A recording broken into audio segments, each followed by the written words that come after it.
Continuação da aula. Agora vamos falar dos tipos de inadimplemento. O inadimplemento pode variar quanto à sua causa e aos efeitos, sendo classificado nas seguintes categorias. Inadimplemento involuntário. Ele ocorre sem a intenção de descumprimento, geralmente motivado por caso fortuito ou de força maior, previstos no 393 do Código Civil. O devedor não responde pelos prejuízos resultantes de caso fortuito ou força maior, se expressamente não houver por ele se responsabilizado. Nesses casos, o devedor não pode ser penalizado se o descumprimento ocorrer por fatores alheios à sua vontade ou controle, como desastres naturais ou situações inesperadas. Imagine que um fornecedor não consegue entregar mercadorias devido a um bloqueio nas estradas em razão de enchentes. Um outro exemplo de inadimplemento é o voluntário, que resulta da decisão consciente de não cumprir a obrigação, configurando mora dolosa, prevista no artigo 394 do Código Civil, que diz que considera-se mora o devedor que não efetuar o pagamento e o credor que não quiser recebê-lo no tempo, lugar e forma que a lei ou convenção estabelecer. Nesse caso, o inadimplente responde pelas perdas e danos causadas ao credor, que pode exigir o cumprimento ou a resolução do contrato. Imagine que um comprador que se recusa a efetuar o pagamento mesmo após receber o produto. O credor pode cobrar judicialmente ou resolver o contrato com base no inadimplemento doloso. Temos também o inadimplemento absoluto. O descumprimento é definitivo e irreversível, impossibilitando o cumprimento futuro da obrigação. O credor pode optar pela resolução do contrato ou pela exigência de perdas e danos. Inclusive, isso aconteceu comigo. Eu contratei uma fotógrafa e ela perdeu as fotos do parto. Imagina que situação! Então, nesse caso, o contrato foi resolvido e nós fomos indenizados. Um outro exemplo é, imaginem que uma empresa contrata um show, mas o artista não comparece, tornando impossível a realização do evento. Um outro exemplo de inadimplemento é o relativo. Permite que o cumprimento da obrigação seja feito posteriormente, ainda que com atraso. A mora, ela pode ensejar a aplicação de multas e juros pelo atraso, mas não necessariamente a rescisão do contrato. Imagine um contrato de construção e há um atraso na entrega da obra. Esse atraso autoriza o credor a aplicar a multa pelo descumprimento parcial, mas permite sim que a obra seja concluída. Agora vamos entender um pouco sobre multa contratual e arras. O Código Civil, no artigo 408 a 416, trata da multa contratual, também conhecida como cláusula penal, que pode ser estipulada pelas partes para penalizar o inadimplemento e desencorajar o descumprimento de obrigações.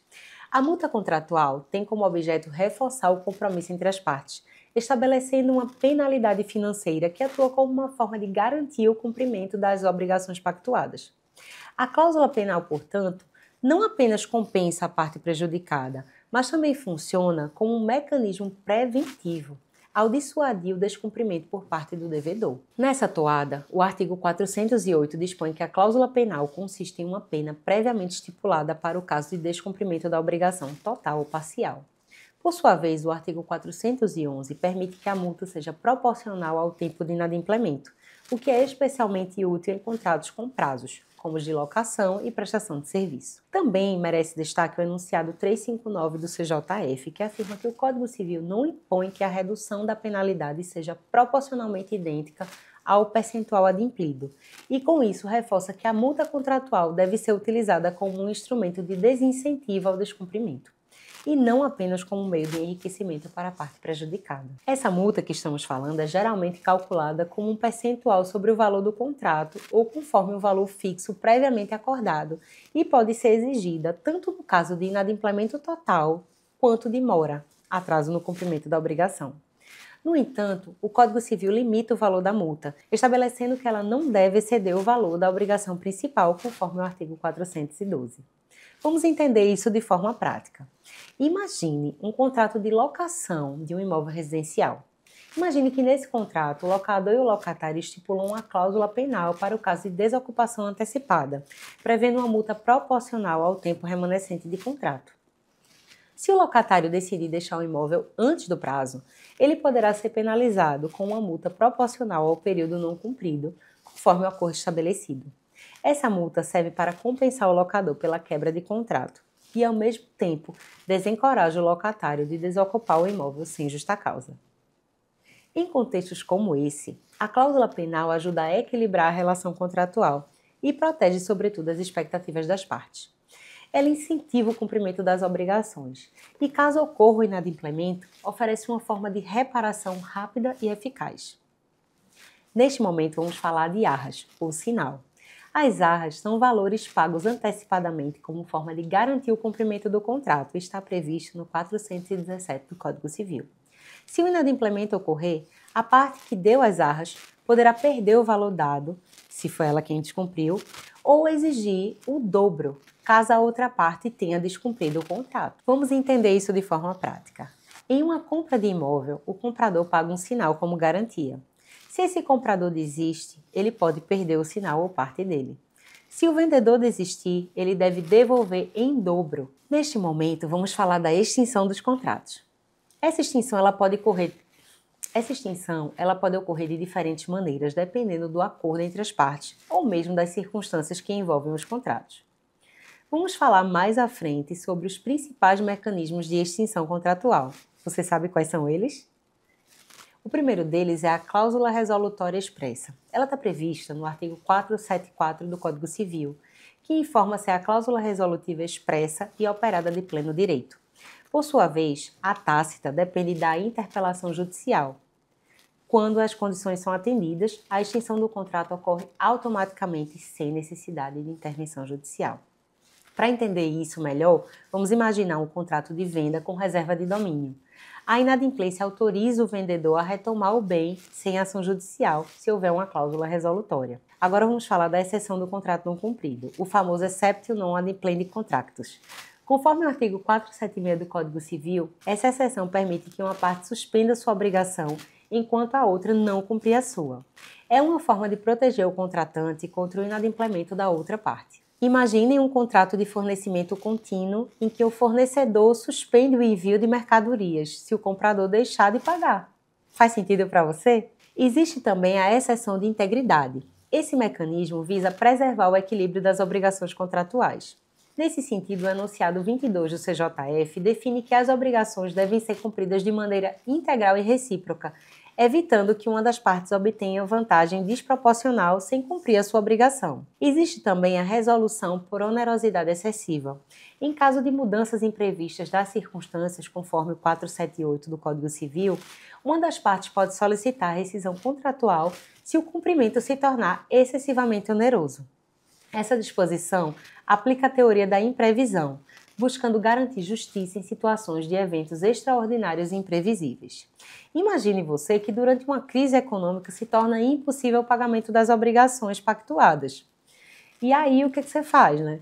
Uma das partes ela pode solicitar a resolução do contrato com base nessa onerosidade excessiva. Pegando esse gancho, é importante falar que o inadimplemento contratual traz consequências graves para ambas as partes e é rigorosamente regulamentado para evitar abusos e proteger o direito do credor. Os dispositivos elencados no Código Civil, complementados por enunciados do CJF e jurisprudência, asseguram uma abordagem justa e equilibrada, permitindo tanto a aplicação de penalidades quanto a possibilidade de resolução do contrato em casos de descumprimentos graves. As classificações do inadimplemento ajudam a determinar as medidas adequadas, sendo fundamentais para garantir o cumprimento efetivo e a boa-fé nas relações contratuais. Vamos aproveitar e também falar sobre técnicas de estruturação e redação de contratos. A redação e a estruturação de contratos demandam técnicas que garantam a clareza, a precisão e a conformidade legal, além de assegurar o equilíbrio entre as partes. A elaboração de um contrato bem estruturado é essencial para evitar ambiguidades e conflitos futuros. É como eu costumo dizer, contratos são feitos em tempos de paz para regular os tempos de guerra. Com isso, promovendo a segurança mútua e a ética. Para isso é fundamental aplicar técnicas que protejam a integridade do contrato e respeitem os princípios do direito contratual brasileiro. Vamos detalhar cada uma dessas técnicas com referências a normas e enunciados do CJF para nortear a sua prática. Primeiro de tudo, precisamos ter clareza e precisão. Eles são elementos fundamentais para que o contrato seja compreendido por todas as partes envolvidas. A linguagem adotada por você, contratualista, deve ser objetiva, evitando ambiguidades e interpretações variadas. Imagine que ao redigir uma cláusula sobre contratos, você deve preferir especificar uma data exata, como por exemplo, 31 de dezembro de 2024, em vez de utilizar termos vagos como até o fim do ano. Igualmente, você como contratualista deve exercer a escutativa, que envolve compreender as necessidades, expectativas e limitações das partes antes e durante a redação do contrato. Através de reuniões e diálogos, o redator consegue captar detalhes que fazem diferença no final do contrato, garantindo que as intenções das partes sejam devidamente refletidas e você analisar se estão sendo cumpridas as normas legais. A escuta também permite ajustar o contrato a situações específicas, mantendo a segurança jurídica e o equilíbrio entre as partes. Imagine que em um contrato de prestação de serviço, você desempenha a escutativa e você consegue entender necessidades específicas do cliente que seriam ignoradas sem o entendimento completo. Isso evita revisões posteriores e problemas na execução do contrato. Um outro ponto contratualista que você deve prezar é a integridade e a ética na redação contratual. Eles exigem que o documento reflita fielmente as intenções das partes, sem ocultar cláusulas prejudiciais ou incluir condições inesperadas. Nesse sentido, o enunciado 170 do CJF orienta que a boa-fé objetiva deve estar presente desde a negociação até a execução do contrato, o que reforça a necessidade de transparência e honestidade. Imagine que uma cláusula de renovação automática de contrato ela deve ser clara e de fácil compreensão, evitando surpresas para uma das partes. Cláusulas ocultas ou em letras miúdas podem ser interpretadas como uma violação à boa-fé. Um outro aspecto importantíssimo é a conformidade legal. Cada cláusula do contrato deve respeitar a legislação aplicável para evitar nulidades e proteger a validade do contrato. A conformidade legal abrange a adequação do contrato ao Código Civil, ao Código de Defesa do Consumidor, quando aplicável, e outras normas específicas. Nesse sentido, o enunciado 24 da primeira jornada de Direito Civil recomenda que os contratos estejam alinhados aos princípios do ordenamento jurídico, incluindo a função social do contrato e a boa-fé. Imagine que em contratos de consumo, a elaboração de cláusulas que limitam o direito do consumidor ou colocam em desvantagem podem ser consideradas nulas de acordo com o artigo 51 do CDC. Então é importante garantir a conformidade legal, protegendo a validade do contrato e evitando disputas futuras. Acerca da estrutura contratual, podemos elencar elementos essenciais. Para aplicar essas técnicas de forma eficaz, é fundamental que o contrato seja estruturado corretamente, com todos os elementos essenciais que facilitam sua interpretação e execução. A estrutura básica de um contrato deve incluir, mas tem muitos outros, tá? Deve incluir o preâmbulo, que é o início do contrato, onde as partes são identificadas, e o objeto do contrato também. O preâmbulo ele precisa ser claro, especificando os dados das partes, como e-mail, nome completo, documento e o propósito da relação contratual. Por sua vez, as premissas são as cláusulas iniciais que definem o contexto do contrato e as suas condições. Essas premissas contextualizam o contrato, orientando sua interpretação futura. E, por fim, as cláusulas contratuais, que são os detalhamentos das obrigações, direitos e responsabilidades de cada parte. As cláusulas elas devem ser distribuídas de forma organizada, abordando tópicos como objeto, prazos, pagamentos, sanções por inadimplemento, foro competente, entre outros. Cada cláusula deve estar claramente delimitada com a linguagem mais objetiva possível. Vamos refletir, contratualistas? A estruturação e a redação de um contrato, quando bem feitas, evitam ambiguidades e reduzem as chances de litígios. Ao implementar essas técnicas, o redator deve sempre considerar a finalidade do contrato e o equilíbrio entre as partes, além da previsibilidade dos seus efeitos. Mas e aí, você faz isso nos seus contratos? Me conta aqui embaixo. Agora vamos abordar a estrutura do contrato, que é fundamental para garantir sua clareza, funcionalidade e eficácia. Cada seção desempenha um papel fundamental na formalização do acordo, assegurando que as intenções e obrigações das partes estejam devidamente detalhadas e compreendidas. No direito contratual brasileiro, a construção de um contrato bem estruturado evita interpretações equivocadas e facilita a execução das obrigações, promovendo segurança jurídica. E para concluir, é importante destacar que a formação e a execução dos contratos vão muito além de um simples acordo entre as partes. É um processo que envolve compromisso com a boa-fé, transparência e justiça, protegendo tanto os direitos quanto os deveres de cada parte.